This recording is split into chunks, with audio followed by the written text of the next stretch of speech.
Show me your hands. On your knees, please. These are just basic forms of address from a well-mannered man. Please and thank you. That's why I talk like that. I'm not going to shoot. I'm an American. I don't really understand Russian. And that's an important point. Staying calm with the enemy. Showing that you control the situation. Showing them you're not about to put a round between their eyes the second they drop to their knees. Enjoy your meal. In that area there were 4 Russians. 2 surrendered quickly, and 2 more stayed inside the dugout. So I tossed 3 grenades in through the chimney.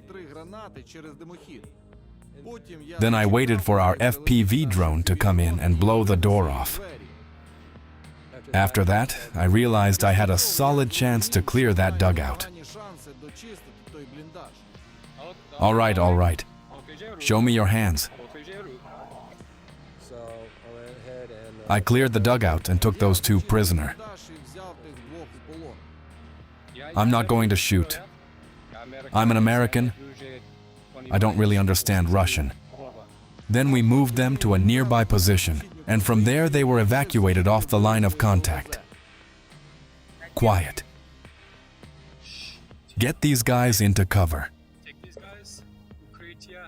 You've definitely seen this video of an incredibly polite American taking a Russian prisoner. Let's give you a bit more context. This soldier is fighting in the Ghosts unit, 63rd Separate Mechanized Brigade of the 3rd Army Corps. We wanted to introduce you to him a bit more. Hello, good to see you. Hi, nice to meet you. You're wounded? He says it's been hurting for a long time. I'm from California, USA, and I've been here almost a year. Yeah, this definitely isn't California. It's a lot colder here. Yeah, much colder. As a Californian, I wasn't ready for this kind of weather. But there are other guys from California here too. And overall, we're figuring it out somehow. We're recording this interview in English, but honestly, it feels like we could do it in Ukrainian too. Your Ukrainian is incredible. I'd say you sound almost like a local, especially remembering that moment when you took those Russians prisoner. That was an insane level of language skill. I'm talking about that now legendary video where you spoke to them so politely. Do you have a lighter? But that's actually dangerous. You must have been really nervous. In those conditions, especially when you need to be extremely careful,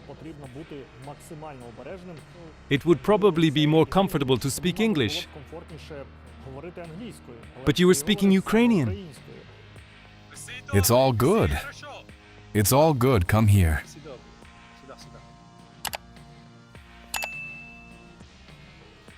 It's all good. Wounded? Yeah, I've had a lot of Ukrainian teachers, and again, it's just basic manners. Please and thank you. That's why I talk like that. I've taken quite a few Russians prisoner already. And there have been a lot of firefights too. So now, when it's time to engage or take prisoners, just doing the job, I'm much calmer. I feel pretty comfortable because during these ops we have contact almost every day. Sometimes we clear several positions in a single day. So it's something not just I've done many times, but my whole group has. And that's key, staying calm with the enemy, showing you're in control. It's all good. I'm not gonna shoot. Showing them you're not about to put a bullet between their eyes the moment they kneel. Not scaring them. It makes my job easier. Less chance they'll try to run. Less chance they'll start firing if they think that's their only option. For me, when I'm carrying out a mission, it's just work. Now that we have somewhat of a sense on how to clear houses, this will be the next step when it comes to working as a team. The guns, the rifles will be orientated on this building, allowing Bravo team to come and take this building. I try not to shut off my feelings and emotions. So yeah, I try to stay as calm, cold-blooded and collected as possible. So it's like a conversational Ukrainian practice club. On Russians? Yeah, I know. Yeah, I've got Infantry Ukrainian, Storm the Peter, but I don't know how to say drop a like and subscribe. In the infantry, that's normal. You can go uncensored here, right? yeah. Well, then you can add, Пиздец and нахуй and all those заебись. Yeah, those are definitely popular phrases. They're not in the Ranger handbook, but they're very popular. It's this fucking room by them fucking self on fucking covers. So you have to fucking stack up right here on this fucking door. Wait for a fucking squeeze after you say fucking door left.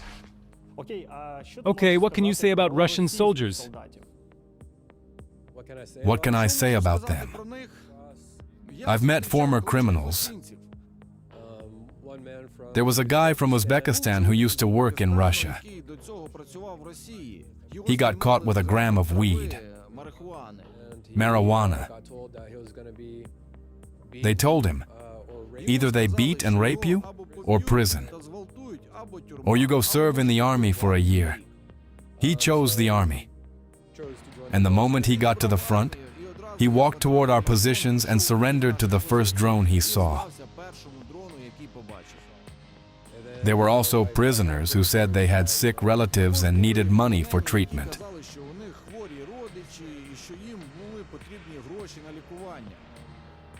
I once asked a Russian, and one guy said he's here because he loves Russia. But most of the time it's the same story. They sign a contract to make money, think it'll be easy, and then they get sent to the front with minimal gear and minimal training.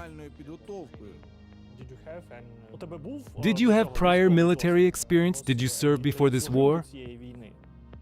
Yeah, I served 4 years in the US Marine Corps.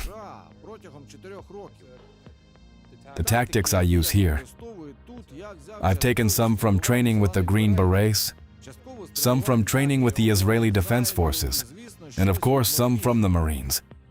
And some are tactics we picked up here in Ukraine. I try to take the best tactics from all worlds. And that's what we drill every day in my unit. everywhere security. Control там, викло там, и так, и все. Your group is called Ghosts. Can you tell us more about it? At first, the group was mostly foreigners. 3 foreigners and 1 Ukrainian from different battalions. We came together and started working in the forest as a reconnaissance and assault group, as well as a clearing team. We showed good results, so our brigade, our battalion, decided to keep using us in that role. It all started last fall. And since then, we've done a lot of good work. A lot of effective work.